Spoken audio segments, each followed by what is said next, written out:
Mes amis, aujourd'hui, la grande question concerne la résurrection et ce qu'elle peut changer pour nous. Oui, parce qu'aujourd'hui, plus que jamais dans un monde sans espoir, il faut avoir le courage de dire que la résurrection du Christ appelle le chrétien à devenir un homme pascal, c'est-à-dire un témoin vivant de la lumière dans nos réalités humaines habitées par les ténèbres. Un homme pascal. Eh bien, pour moi, cette expression résume notre vocation la plus haute, la plus grande, notre vocation de chrétien, à savoir être nous-mêmes les témoins vivants du Christ ressuscité. Les chrétiens le savent, ils le proclament. La résurrection du Christ est bel et bien le cœur du kérygme, c'est-à-dire le centre du message de la bonne nouvelle du salut en Jésus-Christ, mort et ressuscité, comme le dit l'Évangile, afin que quiconque croit en lui ne périsse pas, mais qu'il ait la vie éternelle. Autrement dit, la résurrection est le fondement de toute la foi chrétienne, et elle transforme radicalement non seulement la destinée humaine en général, mais aussi notre vie quotidienne de croyants en particulier. Elle n'est pas seulement un événement historique, mais une réalité qui irrigue tous les aspects de notre vie chrétienne. Alors permettez-moi de vous dire quelques aspects, et d'abord, premièrement, la signification de la résurrection. La résurrection, nous dit l'Évangile, est la victoire de la vie sur la mort. Le Christ, en assumant la mort, en a brisé le pouvoir. Et ce n'est pas seulement un retour à la vie biologique, mais une transfiguration littéralement de l'existence humaine. Par cette victoire, la mort devient un passage, et non plus un terme, une fin, un terminus. Et les passages, elle est en cela aussi le gage de la résurrection future des croyants, de chacun de nous, qui plaçons notre confiance et notre existence en Jésus-Christ. Comme le dit l'apôtre Paul, c'est en 1 Corinthiens 15, le grand chapitre sur la résurrection. Nous proclamons, dit Paul, que le Christ est ressuscité d'entre les morts. Alors comment quelques-uns d'entre vous peuvent-ils dire que les morts ne ressusciteront pas? Si tel était le cas, le Christ n'est pas non plus ressuscité. Et si le Christ n'est pas ressuscité, nous n'avons rien à proclamer et vous n'avez rien à croire. Et si le Christ n'est pas ressuscité, votre foi ne mène à rien et vous êtes encore en plein dans vos péchés. Et il en résulte aussi que ceux qui sont morts en croyant au Christ sont perdus. Si nous avons mis notre espérance dans le Christ uniquement pour cette vie, alors nous sommes les plus à plaindre de tous les êtres humains. Mais, poursuit l'apôtre Paul, en réalité, le Christ est ressuscité d'entre les morts, en donnant ainsi la garantie que ceux qui sont morts ressusciteront également. Fin de citation. Et puis, Paul écrira plus loin que la résurrection du Christ annonce que nous ressusciterons avec un corps transfiguré, incorruptible, participant à la gloire divine. Oui, mes amis, la résurrection est une nouvelle création. Et comme le disait un père de l'Église du IVe siècle, Grégoire de Nice en Asie mineure, je cite, « Par la résurrection, Dieu commence l'histoire humaine depuis l'intérieur. » Oui, c'est aussi la bonne nouvelle du début d'un monde nouveau, d'une nouvelle humanité. Et comme le dit l'Écriture, le Christ ressuscité est en somme le nouvel Adam, le nouveau départ de l'humanité, inaugurant une vie nouvelle, libre du péché et de la mort. Venons-en maintenant aux incidences concrètes que peut avoir la résurrection sur notre vie de chrétien et notamment notre vie quotidienne. Alors il faut le dire et en témoigner, la résurrection n'est pas une vérité abstraite, mais bel et bien une expérience vivante. Elle transforme concrètement notre manière de vivre, de prier, d'aimer et même de souffrir. Car, oui, même au cœur de la souffrance, la résurrection rappelle que Dieu a voulu que la vie puisse avoir le dernier mot. Et comme le disaient les premiers chrétiens, je cite, « Le Christ est ressuscité, rien n'est perdu. » La croix n'est jamais séparée de la résurrection. C'est pourquoi dans la foi chrétienne, même le vendredi saint est empreint de lumière pascale, annonçant ainsi que toute souffrance, que la mort même peut être traversée avec le Christ ressuscité. Et pour un chrétien, mourir dans le Christ, ce n'est pas une tragédie, c'est un passage, je l'ai dit, mais en quelque sorte aussi une Pâque personnelle, oui, un passage vers la vie, car c'est ce que veut dire le mot Pâque, passage. C'est affirmer une espérance, et le fait que la présence du Christ vivant en nous par son esprit nous donne une paix intérieure face à la finitude, une sérénité qui transforme la vie. Et puis, plus simplement, la résurrection est la source de notre joie chrétienne. Elle est si centrale et essentielle que les chrétiens peuvent se saluer en disant « Christ est ressuscité, il est vraiment ressuscité ». C'est une attitude intérieure, un regard illuminé, une confiance victorieuse des épreuves que nous devons certes affronter, une manière d'habiter le monde dans la lumière du royaume déjà présent. Enfin, il faut dire avec tous les chrétiens du monde, il faut affirmer surtout que la résurrection est un appel à une vie ressuscitée dès maintenant.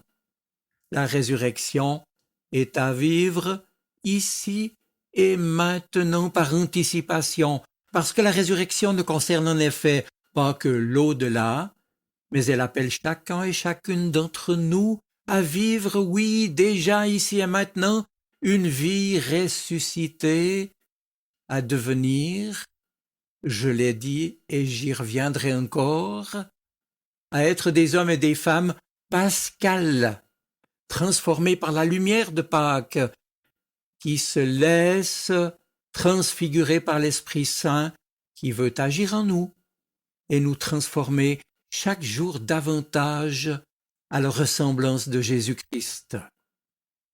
On appelle cela le processus progressif de la sanctification ou celui de la déification, disent d'autres, et notamment les pères de l'Église dont j'ai déjà parlé. Mais comment cette transformation peut-elle se faire? Eh bien, lui, le Seigneur, par sa grâce, veut agir en nous. Et nous sommes appelés à collaborer avec lui, à travailler de notre côté pour ne pas lui faire obstacle et combattre ce qui nous est instinctif du fait de notre humanité pécheresse par nature. Mais alors, en quoi cela consiste-t-il?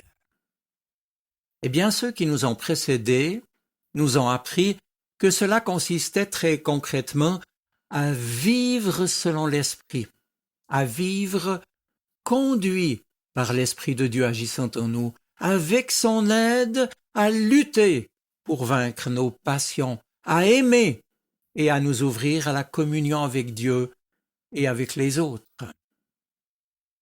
Les passions, nos désirs et nos comportements instinctuels humains, nos tentations et nos travers font partie de notre condition de créature éloignée de Dieu, littéralement déchue, ou plutôt abîmée, comme nous l'apprend le livre de la Genèse. Et cela, on le sait trop bien, constitue en nous le vieil homme, comme le dit le Nouveau Testament. Le vieil homme qu'il s'agit de faire mourir avec l'aide de Dieu. Or, ce qui pourrait nous paraître regrettable, mais finalement assez normal, ou n'être que des mauvaises habitudes communes à tous les hommes, voire de simples traits de nos caractères, tout cela est un état anormal pour un chrétien et ne doit pas avoir de place dans l'homme nouveau, la nouvelle créature que nous sommes appelés à devenir pleinement dans le Christ. La lutte contre le vieil homme, avec l'aide de l'Esprit Saint, et je le dis pour faire bref, contre nos instincts et nos passions, est donc une nécessité de base de la vie spirituelle.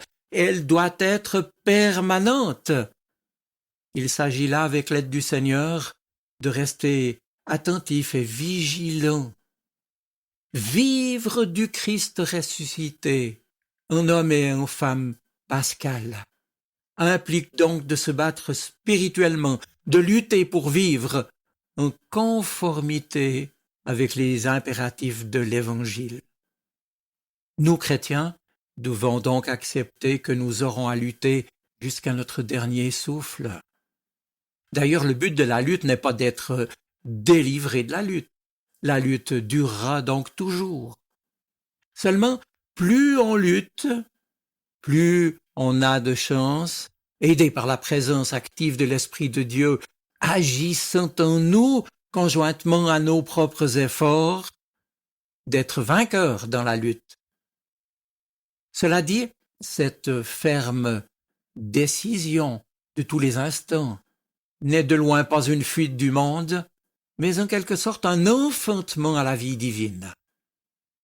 C'est ainsi qu'un chrétien disait que, je le cite, « ressusciter intérieurement, c'est mourir au péché et naître à l'amour ». Il avait compris que ce que Paul disait déjà aux Galates au chapitre 2 était une réalité pour notre vie de tous les jours. Maintenant, dit Paul, ce n'est plus moi qui vis, mais c'est le Christ qui vit en moi, et ma vie humaine actuelle, je la vis dans la foi du Fils de Dieu qui m'a aimé et qui a donné sa vie pour moi. C'est en cela que la résurrection du Christ est pour nous, puis-je dire, le soleil de la foi chrétienne, car elle donne un sens nouveau à chaque geste de notre vie quotidienne. Elle transforme déjà le deuil en espérance, la souffrance en offrande, la mort en essence. Elle nous appelle à devenir des hommes et des femmes pascals, les témoins vivants de la lumière dans un monde encore habité par les ténèbres. Dès lors, voici mon dernier point, parce qu'il est temps de répondre à cet appel adressé en cet instant à chacun de nous, en répondant à la question « Mais qu'est-ce qu'un homme ou qu'une femme pascal ?» Un homme pascal est un chrétien, un homme ou une femme bien sûr, qui vit de la résurrection du Christ et qui irradie cette lumière dans sa manière d'être, de parler, d'aimer, de souffrir, de prier et de mourir. Et il ne s'agit pas là d'un idéal théorique, mais d'une transformation intérieure, concrète, progressive, je l'ai dit, rendue possible par la grâce. On pourrait dire tout simplement que l'homme pascal est celui ou celle qui vit déjà ici-bas la vie du royaume, parce qu'elle laisse le Christ par son esprit agir en nous. Et cela, concrètement, cela signifie que l'homme pascal devient porteur de paix, même au cœur des tempêtes du monde. Par exemple, une mère chrétienne qui élève ses enfants dans la foi, avec douceur et patience, malgré les difficultés quotidiennes. Par sa paix, sa bonté, son pardon, elle rayonne le Christ sans même prononcer son nom. Et puis, il s'agit aussi concrètement de répondre au mal par le bien. Cela a pour conséquence que dans un monde rongé par la violence et la haine, l'homme pascal refuse la logique du monde. Il ou elle agit selon la logique de la résurrection, à savoir que l'amour est plus fort que la haine. Par exemple, un chrétien injustement traité au travail, au lieu de se venger ou de médire, continue de travailler fidèlement et prie pour ceux qui l'ont blessé. Eh bien, ce choix résolu et persévérant manifeste le Christ vivant en lui. Christ nous a invités à le suivre et à porter la croix avec espérance. Et cela signifie qu'être pascal, ce n'est pas fuir la croix, mais la porter à la lumière de Pâques. Par exemple, une personne atteinte d'une maladie grave, ou mise à mal par la vieillesse, le handicap ou le deuil, qui vit sa souffrance ou sa solitude avec une foi inébranlable et une joie paisible, cette personne devient un signe vivant que la mort n'est pas la fin, et son entourage est bouleversé par cette espérance pascale, ou en tout cas interpellé. Et me faut-il ajouter encore que l'homme pascal donne sans attendre un retour, à l'image du Christ qui s'est offert pour tous. Par exemple, dans une paroisse ou une communauté chrétienne, une personne accueille les étrangers, visite les malades, console les tristes avec un sourire lumineux. Eh bien, son discours, elle incarne la résurrection dans ses gestes les plus simples. Et quand elle témoigne de sa foi par ses paroles, alors elle touche le cœur de ses vis-à-vis. De même, un chrétien pascal est heureux de pouvoir prier dans la lumière du ressuscité. Sa prière est emplie d'actions de grâce, même dans l'épreuve. Il ou elle devient en quelque sorte un pont vivant entre la terre et le ciel. Et sa prière bénit sa paroisse ou sa communauté chrétienne, et ceux et celles pour qui il prie. Alors, mes amis, que conclure de tout cela? Eh bien, au moins deux choses. D'abord que le monde et ceux qui nous entourent attendent des témoins lumineux et aimants plus que des discours. Et dans un monde marqué par le doute, le relativisme, l'égoïsme, la haine, la peur, notre témoignage de vie a plus de poids que des mots. Et cela signifie que même dans les ténèbres, il s'agit de garder l'espérance pascale pour illuminer les ténèbres de ceux qui nous entourent et pour incarner la présence du Christ parmi eux. Ensuite, que nous sommes vraiment sel et lumière dans le monde, comme le dit Jésus en Matthieu 5.